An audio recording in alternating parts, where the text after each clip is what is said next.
Students, welcome you all in our classes provided by MDN Public School. Here is Anjali to teach you business study. हाँ जी, जैसे कि हम लोग अपना हमारा chapter nature and purpose of business जो हमने स्टार्ट कर रखा है, ठीक है, उसमें हम लोगों ने डिफरेंट इकोनॉमिक एक्टिविटीज़ के बारे में पढ़ लिया है, उनके बीच में डिफरेंसेस को पढ़ लिया है, ठीक है।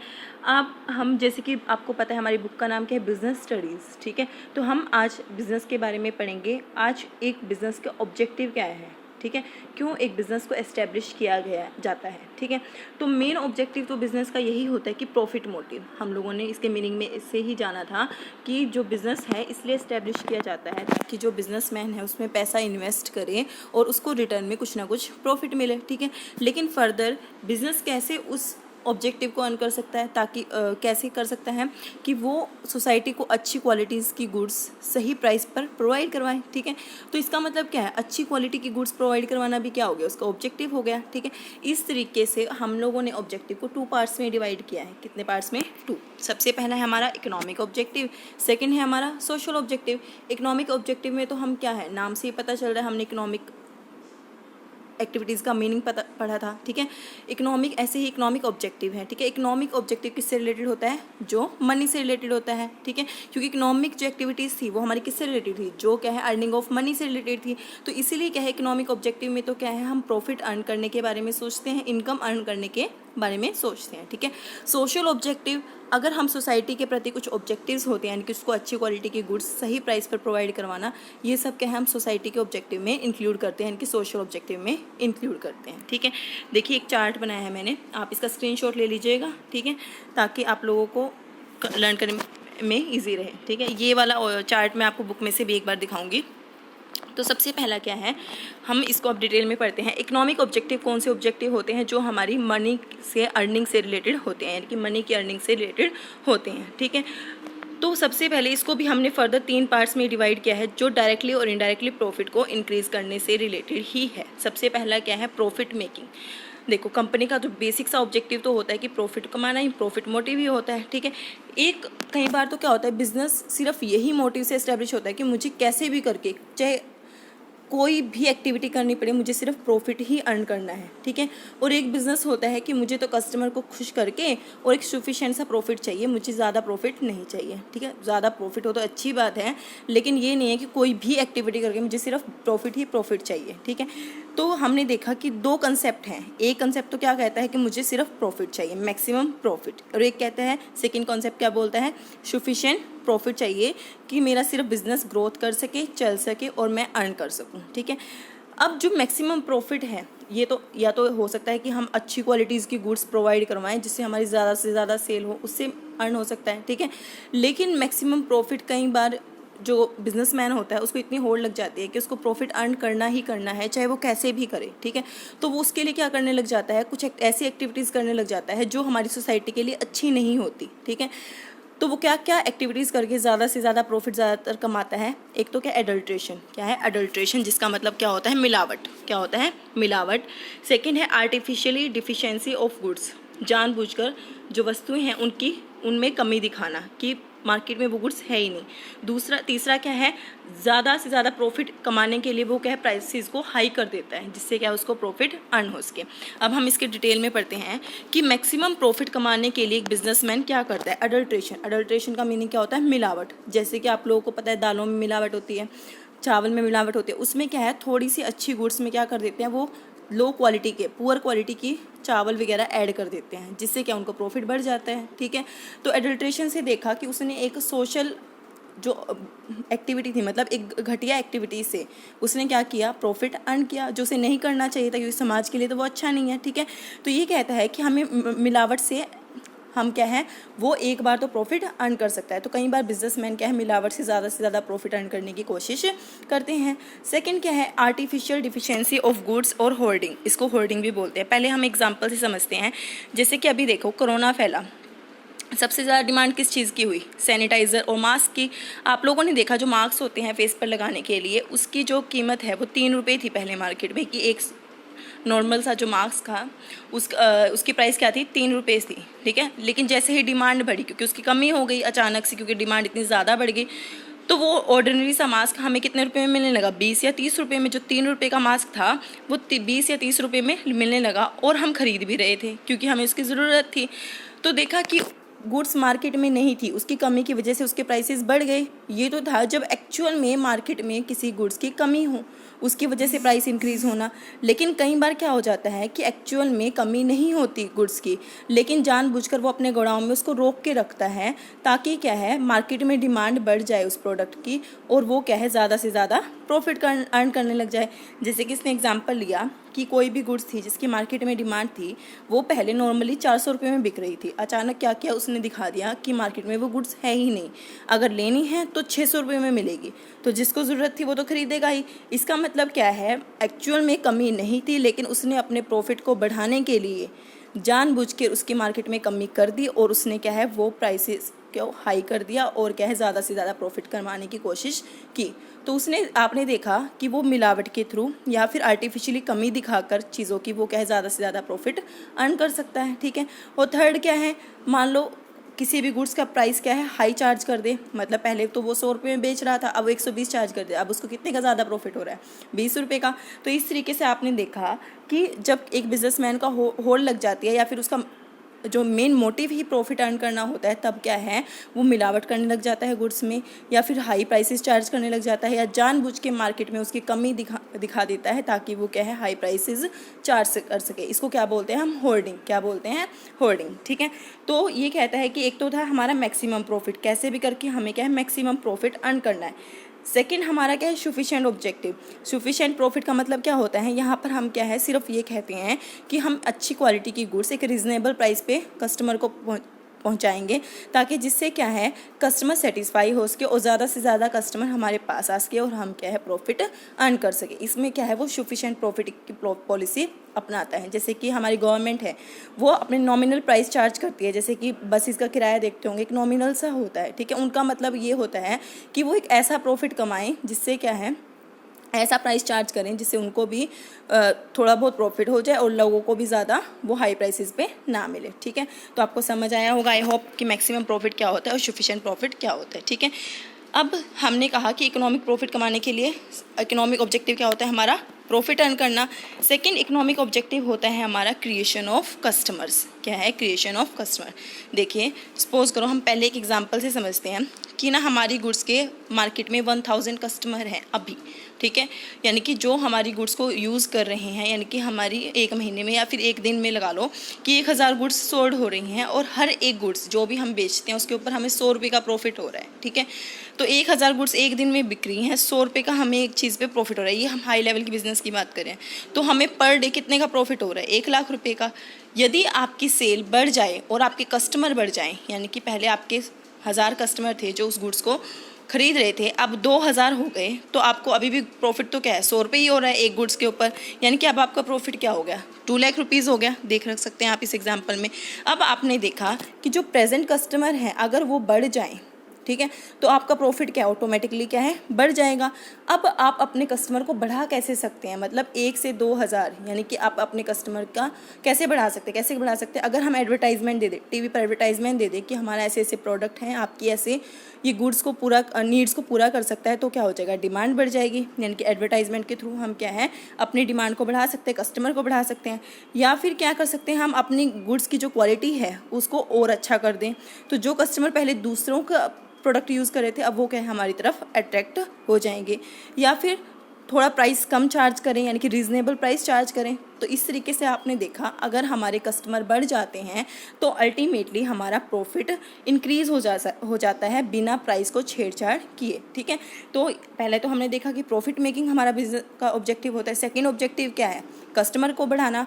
कस्टमर बढ़ेंगे, अल्टीमेटली क्या बढ़ेगा, हमारा प्रॉफिट अर्न होगा, जो कि क्या है, हमारा इकोनॉमिक ऑब्जेक्टिव है। अब आपने देख लिया। अब थर्ड क्या है, इनोवेशन। इनोवेशन का मतलब होता है आविष्कार। क्या होता है, आविष्कार। देखिए, या तो हम प्रॉफिट ज़्यादा चार्ज करने लग जाएं तो हम प्रॉफिट अर्न कर सकते हैं। ठीक है। दूसरा, हम क्या, अगर कस्टमर बढ़ा दें तो भी क्या है, हमें अर्निंग होगी। ठीक है। थर्ड है इनोवेशन। आपने देखा होगा कि मार्केट में जैसे ही कोई मोबाइल आता है उसकी डिमांड क्या हो जाती है, अचानक से बढ़ जाती है। वैसे क्यों हम उसकी डिमांड बढ़ जाती है, क्योंकि उस मोबाइल में क्या है, कुछ ना कुछ नया होता है, ठीक है।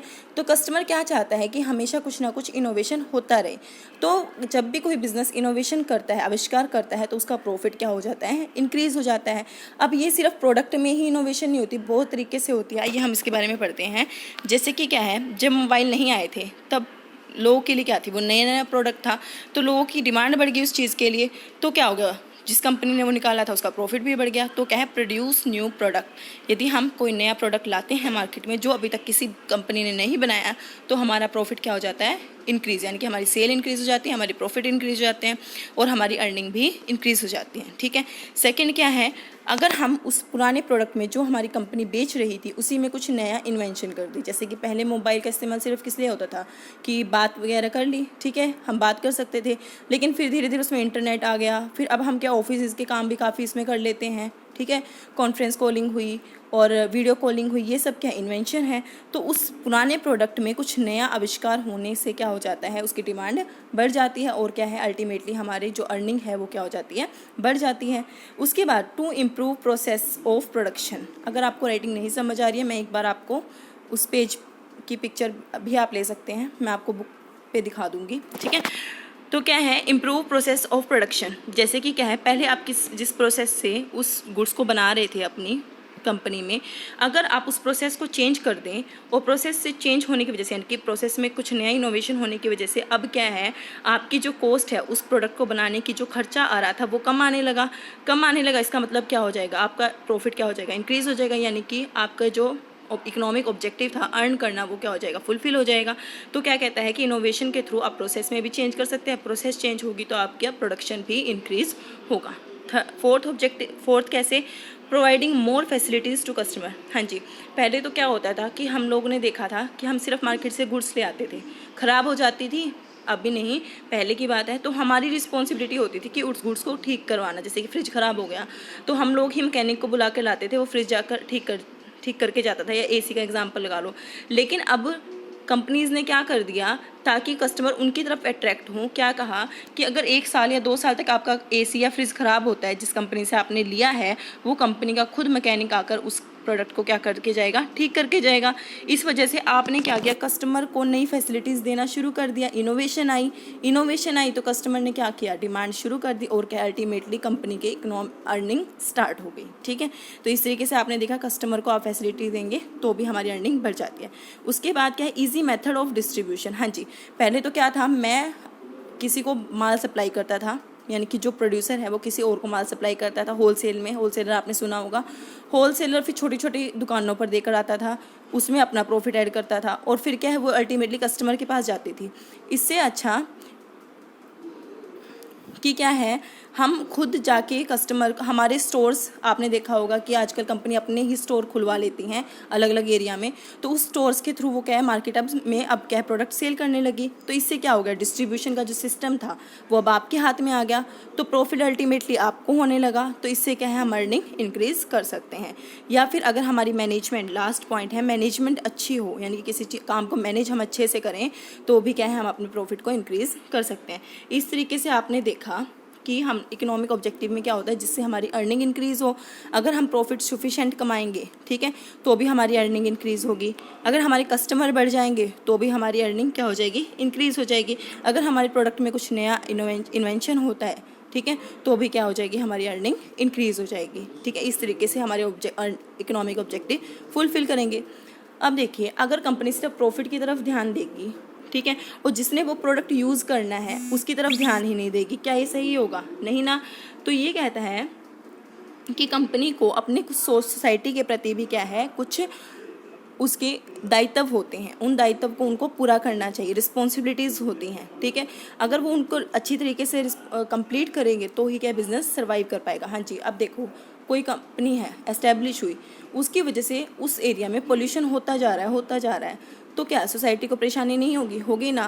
तो इस तरीके से कुछ समाज के लिए भी कुछ दायित्व होते हैं, उनको पूरा करना पड़ेगा, ठीक है। तो कुछ सोशल ऑब्जेक्टिव में, हमारी कंपनी के ऑब्जेक्टिव में हम क्या इंक्लूड करते हैं, high quality at fair price. क्या है, high quality at fair price. हाँ जी, हमें कोई मिलावट नहीं करनी चाहिए, ठीक है। आपने कहा ना कि मैक्सिमम प्रॉफिट के लिए कुछ लोग क्या करते हैं, मिलावट कर देते हैं, ठीक है, जिससे उसकी क्वालिटी क्या हो जाती है, कम हो जाती है। तो ये कहता है कि आपको अपनी क्वालिटी को प्रॉपर मेंटेन करके रखना चाहिए, ठीक है। एडल्ट्रेशन नहीं करनी चाहिए, यानी कि उसमें कुछ मिलावट नहीं करनी चाहिए। दूसरा क्या है, उसके प्राइस को इंक्रीज़ करने के लिए आपको उसकी आर्टिफिशियल कमी नहीं दिखानी चाहिए कि मार्केट में चीज़ें हैं ही नहीं, ठीक है। तो ये होर्डिंग वगैरह नहीं करना चाहिए। दूसरा क्या है, लास्ट क्या है इसका पॉइंट, कि इसमें रीज़नेबल प्राइस हमें चार्ज करना चाहिए ताकि कस्टमर ईजिली उसको खरीद सके, ठीक है। तो ये सोसाइटी के प्रति हमारे ऑब्जेक्टिव हैं। यहाँ तो हम प्रॉफिट अर्न कर रहे थे, तब ये हमारे ऑब्जेक्टिव थे, लेकिन यहाँ पे सोसाइटी के लिए भी हमारे ऑब्जेक्टिव है कि उन्होंने हमें पैसे दिए हैं, हम पर विश्वास दिखाया है, तो हम उसको अच्छी क्वालिटी की क्या है, गुड्स क्या है, प्रोवाइड करवाएं। दूसरा क्या है, जानबूझकर कमी ना दिखाकर उनसे हाई प्राइस ना चार्ज करें, ठीक है। तो आई होप आपको समझ आया होगा। कंट्रीब्यूशन टू कम्युनिटी डेवलपमेंट, हाँ जी, आप लोगों को पता है हमारी जो सोसाइटी है उसी की वजह से हमारा बिजनेस चलता है, क्योंकि हमारी सोसाइटी में ही हम अपने प्रोडक्ट को सेल करते हैं, ठीक है। तो ये कहता है कि हमारी कम्युनिटी के प्रति भी हमारे कुछ दायित्व होते हैं, कुछ रिस्पॉन्सिबिलिटी होती हैं, वो भी कंप्लीट करना चाहिए। अभी देखिए कोरोना फैला तो टाटा कंस्ट्रक्शन, आपको नाम सुना होगा, टाटा, रतन टाटा ने क्या है 1000 करोड़ क्या है दिए, ठीक है। वो किस लिए दिए, ताकि जो कोरोना फंड में जो प्राइम मिनिस्टर फंड था उसमें क्या उन्होंने दान दिए, डोनेशन दिया, ठीक है। इसलिए उन्होंने क्या किया, अपने बिजनेस के थ्रू उन्होंने अपने जो सोशल ऑब्जेक्टिव है उसको कंप्लीट किया, ठीक है। तो बिजनेसमैन को अपने सोशल ऑब्जेक्टिव यानी कि कुछ ना कुछ ऐसा करते रहना चाहिए जिससे क्या सोसाइटी का डेवलपमेंट हो, जैसे कि स्कूल खुलवा दिया, हॉस्पिटल्स वगैरह में डोनेशन दे दिए। इस तरीके से उन्हें अलग अलग एक्टिविटी करके अपने जो सोशल ऑब्जेक्टिव हैं, सोसाइटी के प्रति जो उसकी रिस्पॉन्सिबिलिटी है, उनको भी कंप्लीट करना चाहिए। उसके बाद फेयर रिटर्न टू इन्वेस्टर, हाँ जी, एक इन्वेस्टर कौन होता है, पैसा लगाने वाला। वो बिजनेस में तभी पैसा लगाएगा जब क्या उसको प्रॉफिट होगा। और इन्वेस्टर कहाँ से आते हैं, सोसाइटी से आते हैं, ठीक है। अगर हम इन्वेस्टर को प्रॉपर उनकी अर्निंग नहीं देंगे, यानी कि उनको प्रॉपर पैसा नहीं देंगे, जैसे कि उन्होंने जो पैसा लगा रखा है उनको उससे कोई बेनिफिट ही नहीं देंगे, तो क्या वो आगे से सोसाइटी से कोई पर्सन आगे आके हमारे बिजनेस में लगाएगा, नहीं ना। अब हमने एक एग्जाम्पल लिया है, एक बिजनेस है जिसमें क्या है ABCDEF ने, यानी कि 6 लोगों ने मिलकर पैसा लगाया था। अगर उनको रिटर्न मिलेगी तो वो फर्दर आगे पैसा लगाएंगे, लेकिन अगर रिटर्न ही नहीं मिलेगा तो वो क्या पैसा नहीं लगाएंगे। तो ये कहता है कि जो भी कंपनी में इन्वेस्ट करे या किसी भी बिजनेस में इन्वेस्ट करे, उनका वो क्या सोसाइटी से बिलोंग करते हैं, तो उनको एक फेयर रिटर्न हमें ज़रूर देना चाहिए। अब देखिए, ये तो था जब खुद का बिजनेस हो। कई बार क्या होता है, आप लोगों ध्यान से मतलब आगे आने वाले चैप्टर्स में पढ़ेंगे, कंपनी होती है, कंपनी को संभालने वाले अलग होते हैं, चलाने वाले अलग होते हैं, लेकिन जो उसमें पैसा लगाने वाले होते हैं वो अलग होते हैं, उनको बोलते हैं हम शेयर होल्डर्स, ठीक है। उन्होंने कंपनी के शेयर्स लिए होते हैं, ठीक है। अगर हम उन शेयर होल्डर को प्रॉपर डिविडेंड नहीं देंगे, उनकी प्रॉपर अर्निंग नहीं देंगे, तो वो कंपनी के शेयर्स क्यों खरीदेंगे, ठीक है। तो ये कहता है कि हमें जो भी इन्वेस्टर हैं जिन्होंने कंपनी में या बिजनेस में इन्वेस्ट किया, उनको एक फेयर रिटर्न देना चाहिए, ठीक है। ये भी उसका एक सोशल ऑब्जेक्टिव है, ठीक है। 4th पॉइंट क्या कहता है, प्रोवाइडिंग एम्प्लॉयमेंट। ये कहता है कि हम अब एम्प्लॉय होते हैं, हमारी सोसाइटी से ही बिलोंग करते हैं, तो हमारी रिस्पॉन्सिबिलिटी होती है बिज़नेस की कि हम उनको प्रॉपर एम्प्लॉयमेंट प्रोवाइड करवाएं, ठीक है। अब जैसे आप लोगों ने देखा होगा, जब भी कोई गवर्नमेंट वैकेंसीज होती हैं उसमें ना स्पेशल मेंशन किया जाता है कि जो हैंडीकैप्ड है उनके लिए इतनी वैकेंसीज़ हैं, ठीक है। वो इसलिए हैं ताकि क्या है, जो हैंडीकैप्ड लोग हैं वो भी क्या है अपनी अर्निंग अर्न कर सके। तो आपको भी अपने जो ऑर्गेनाइजेशन में है इस तरीके से वैकेंसी को रखना चाहिए, ठीक है। और प्रॉपर एम्प्लॉयमेंट क्रिएट करना चाहिए ताकि क्या है, जो हमारे इंडिया में अनएम्प्लॉयमेंट की प्रॉब्लम है उसको भी दूर किया जा सके। आई होप आपको ये चैप्टर समझ आया होगा। कुछ हमारे इकोनॉमिक ऑब्जेक्टिव है जिसमें हम प्रॉफिट अर्न करने के बारे में सोचते हैं, वो चाहे इनोवेशन के थ्रू करें या फिर क्या है अच्छी क्वालिटी के प्रोडक्ट्स प्रोवाइड करके करें, या फिर क्या है कस्टमर को क्रिएट यानी कि बढ़ा कर करें, ठीक है। और क्या है सोशल ऑब्जेक्टिव है जो कि हमारी सोसाइटी के प्रति। आई होप आपको समझ आए होंगे। तो मिलते हैं हमारी नेक्स्ट क्लास में, तब तक के लिए स्टे सेफ, स्टे हेल्दी।